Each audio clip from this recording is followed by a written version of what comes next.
visiting Thef in Albania, I returned to Skader Lake Resort to see the friends I made while staying there previously for a birthday dinner.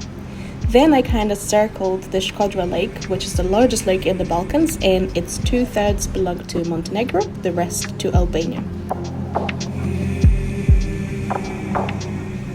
The Montenegrin section of the lake and surrounding land has been designated as a national park where you can observe 280 bird species, including Dalmatian pelican, which is the world's heaviest flying bird.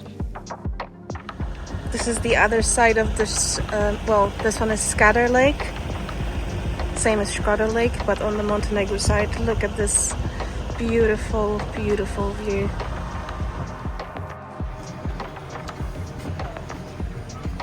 I then took a boat trip around the Skader Lake because that's how it's called in Montenegro. It cost 20 euros and it took 2 hours. We had a great tour guide who showed us some of the bird species. We got to try something called water chestnut. It's an edible plant that grows in the lake and tasted somewhat like a mix of nut and a pear, at least in my opinion.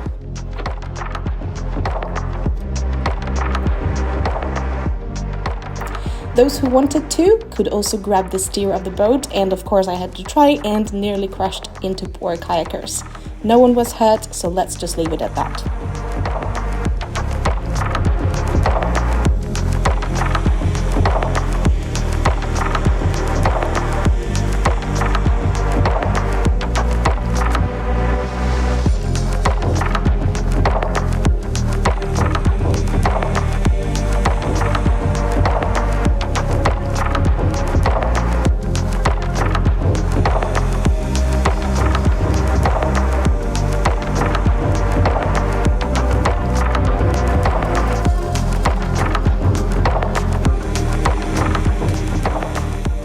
Montenegro is the 10th smallest country in Europe, and the amount of interesting facts about this country are fascinating.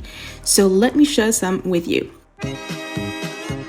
Let's start with the meaning of Montenegro. It's not even how Montenegrins call their country. The legend is that it was initially named by Italian sailors who saw its dark forest and steep mountains, and so they called it Montenegro, which means Black Mountains. Montenegrins call their country Crna Gora. I'm sorry if I mispronounced it. You won't find Montenegrin language on Google Translate. That scared me a bit when I found out. But don't panic, because Montenegro uses 4 languages and they are all considered formal. The reason for this is that Montenegro was a member of Yugoslavia in the past, a country that consisted of Montenegro, Serbia, Bosnia and Herzegovina, Croatia, Slovenia and Macedonia. After their split, 4 countries remained together. That was Montenegro, Serbia, Bosnia and Herzegovina and Croatia. They shared a very similar language, but today they are all independent and all except Montenegro have their languages added to Google. That's very odd, and it would be very interesting for me to find why that didn't happen. For such a small country, Montenegro has as many as 118 beaches along its coast, which you could drive through in just about 3 hours. That's around 120 kilometers. That's very impressive. The majority of the beaches are rocky, so prepare yourself with some shoes, but there are also some sandy ones and some that have beautiful pink pebbles. These are very rare though. Most of the country is 1,000 meters above sea level, which would be why I felt I was driving downhill all the way from Serbian border to the coast of Montenegro. Brad Pitt's first movie was filmed in Montenegro in one of the most popular towns, which is Kotor.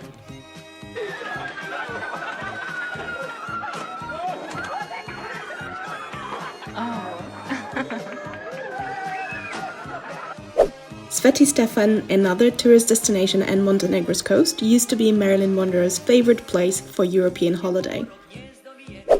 Montenegro's treasure, which is the Bay of Kotor, lies on the Adriatic coast of Montenegro. It is a beautiful natural seaport, and its crystal clear waters are surrounded by impressive mountains and picturesque towns and villages. Some of them are very popular and very crowded in season, mainly Kotor and Perast. The bay is also a UNESCO site. That's quite a lot for such a small country, don't you think? Alright, enough of the lake. I'm ready to explore the gorgeous coast of Montenegro. Let's go.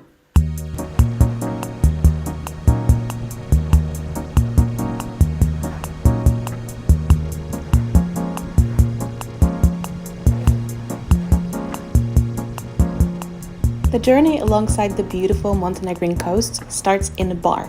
I was initially going to start with Stari Bar, which is a historic village 5 kilometers away, but I found it absolutely necessary to have a swim first because the temperatures are still unmerciful.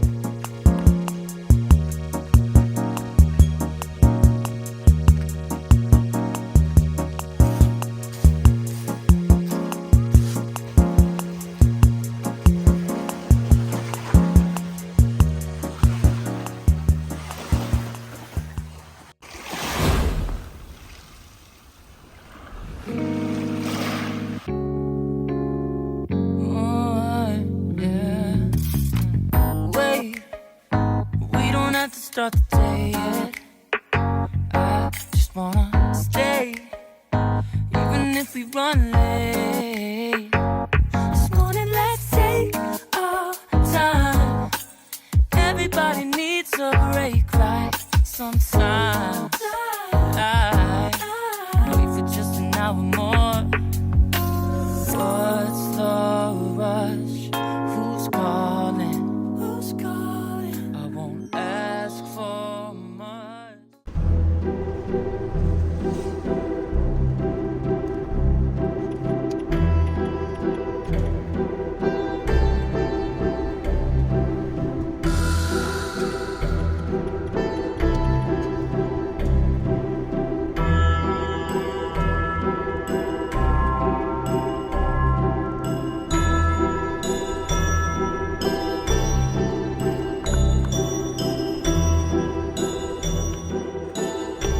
The old town of Bar, or Stari Bar, is one of the largest and the most important medieval archaeological site in the Balkans.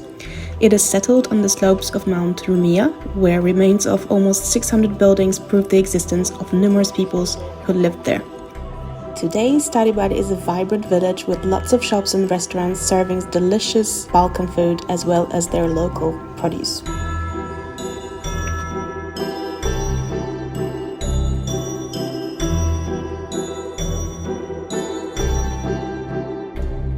The old town of Bar was first mentioned in the 10th century, but some evidence showed that it had existed even in the 6th century. This is the town where presence of all Mediterranean cultures is evident.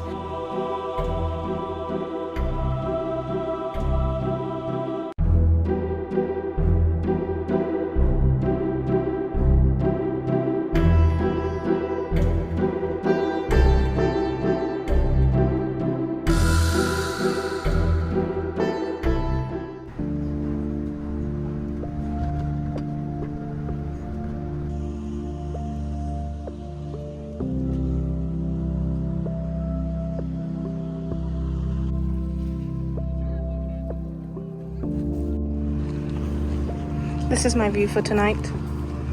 I'm staying at the car park, like a little bit further.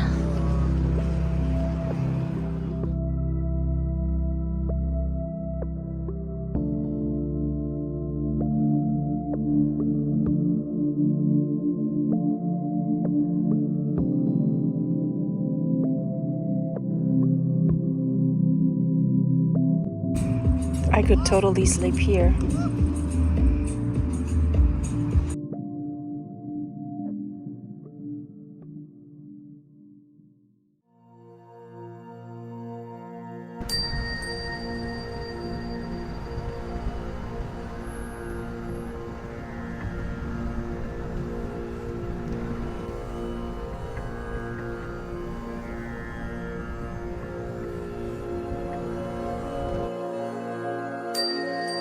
The island of Sveti Stefan initially had 12 families living there. By the 1800s, it grew to about 400 and from there started decreasing.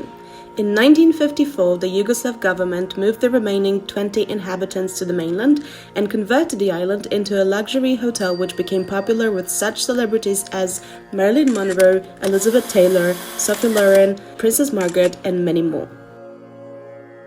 The breakup of Yugoslavia in the 1990s brought a decline to the resort, and the government of Montenegro proposed a revitalization project to international bids, which was eventually granted to Aman Resorts in 2007.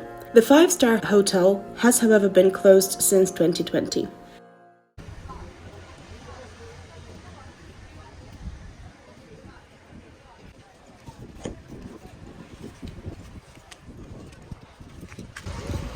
Wednesday 10:40. Do people work?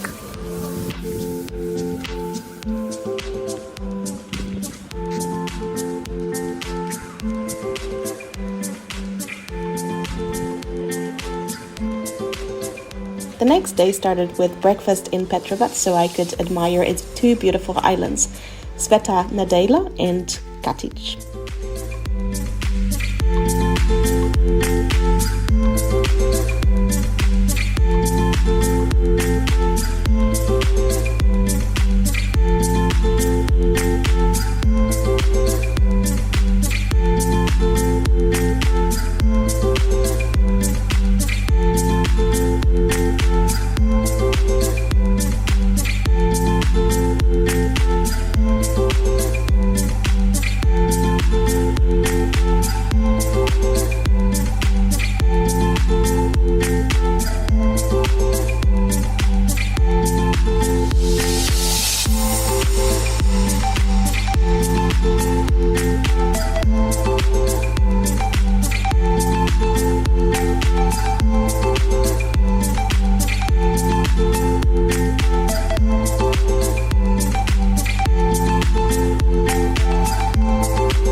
Ploče Beach was an accidental find, but I'm so glad I found it.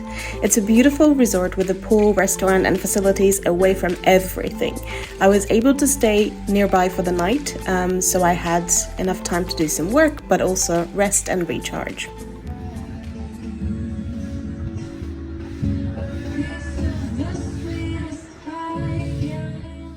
How I imagine my perfect office?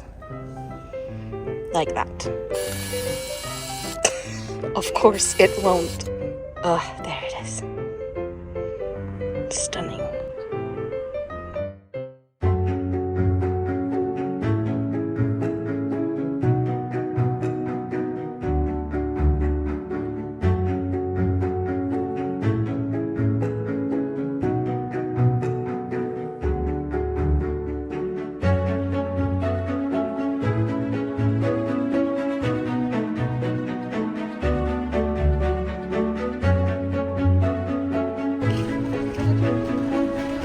Kotor has one of the best preserved medieval old towns in the Adriatic and is a UNESCO heritage site.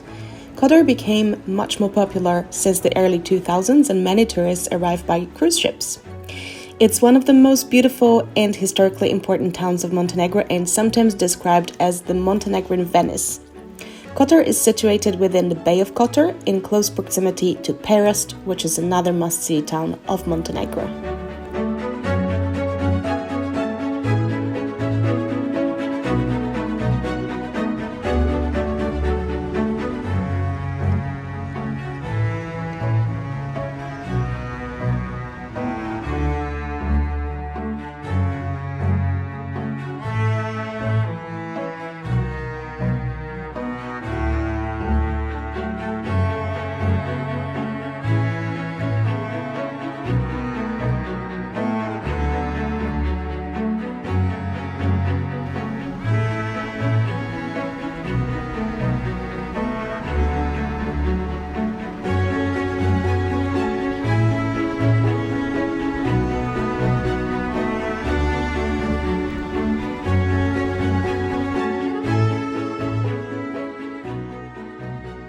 My final night in Montenegro was on the other side of the Bay of Kotor, at a campsite just a few meters from the beach. Although it wasn't sunny anymore, it was still very warm so I could enjoy Montenegrin waters for the last time before making my way to Bosnia and Herzegovina.